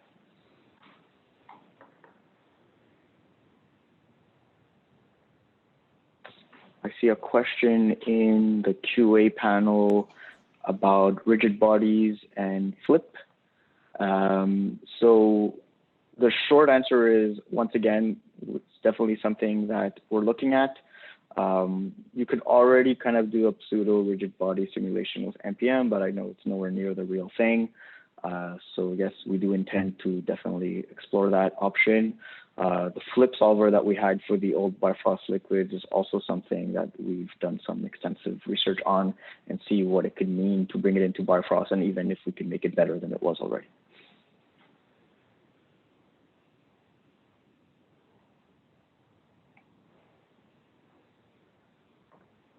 And the answer I gave for rigid bodies also applies to dynamic shattering effects. So we're looking at all that as one solution.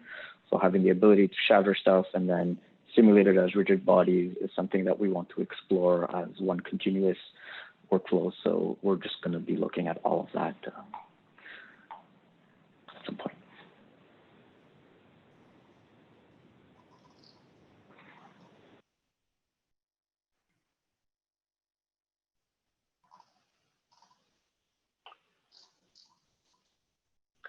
There's a question, if you're not using VDB, can volumes be converted to VDBs? Yes, they can.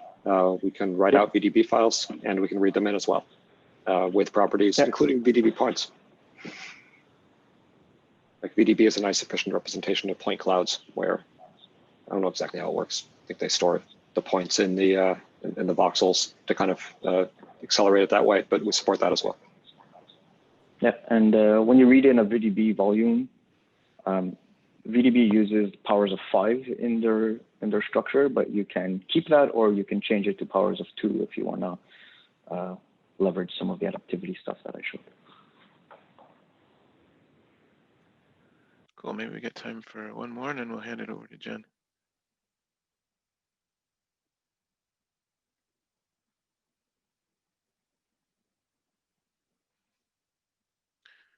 And by all means, if you want to reach out, if something comes up to mind, like tomorrow or another day, the team is happy to get questions from you. Variety of ways to do that. There's a Bifrost forum, of course, is probably the best place to start, where people can see answers and post files and stuff. But you can hit us up on Twitter or social or whatever works for you. So Graham Clark asks, hi Graham, are there any plans to add more data nodes like table IO with data manipulation nodes for geovolumes, like for data viz? Yeah, we're always looking at things that allow kind of more ways in and out of Bifrost, because the power of the tool set really scales with kind of like multiplying it by all of the things that you can bring in and all the things you can send out. So that is something that we are looking at. But again, I can't say when we'll do things. Cool. Well, like I said, it's a major update. There's a lot to dig into, and we only really scratched the surface here today. So with that, I'll hand it over to Jen to wrap us up.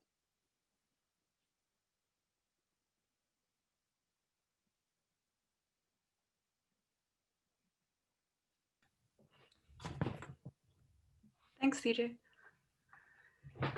So before we wrap up, I'd like to introduce you to our revamped Bifrost Hub. We have tons of tutorials, master classes, and blog posts. We'll be updating the site quite frequently, so be sure to check it out at makeanything.autodesk.com.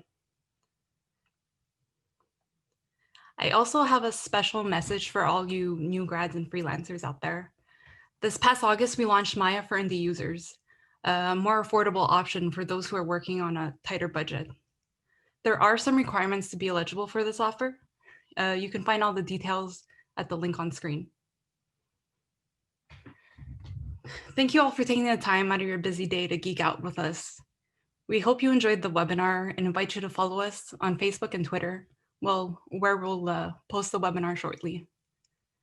Again, we know these are challenging times and we appreciate that you were able to tune in. From our team to yours, we hope you and your families are safe and healthy and find some joy this holiday season. Thank you. Thanks, everyone. Bye. Thank you very much. Bye.